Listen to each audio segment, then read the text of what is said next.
Արդյոք լսելի էին ձայններ, որովհետև մենք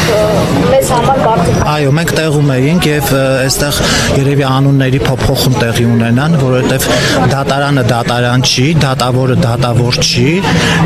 Մենք գտնվում ենք Երևանի գլխավոր կրկեսում եւ կրկեսի գլխավոր հերոսը, այս պարագայում դատավորը, որը հոգեբանական շատ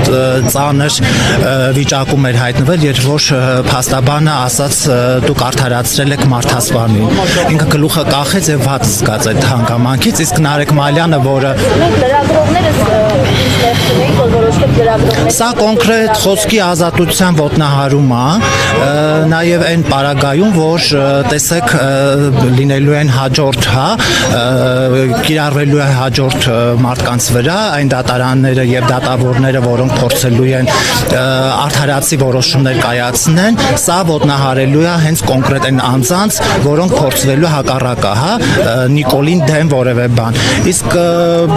Նիկոլի դատավորները եւ Նիկոլի դատարանները մեզ արդեն նոր չի որ, պետք է ապացուցեն, որ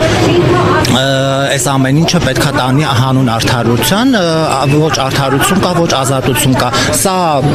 քաղբանտարկյալ Նարեկ Մալյանին դատելով դատում են մի ողջ համակարգի եւ վախեցնում են մեզից ցանկացածին, որովհետեւ այն խոսքը, որը մենք պետք է հնչեցնենք, ես հիմա կարող եմ խոսք հնչեցնել եւ նույն կարգավիճակում հայտնվեմ դատարանի աթոռին, որտեղ որ Նարեկն է Մալյան։ Որևէ մեկ, այն բանի, երբ որ պիտի նախագահողը, դատավորը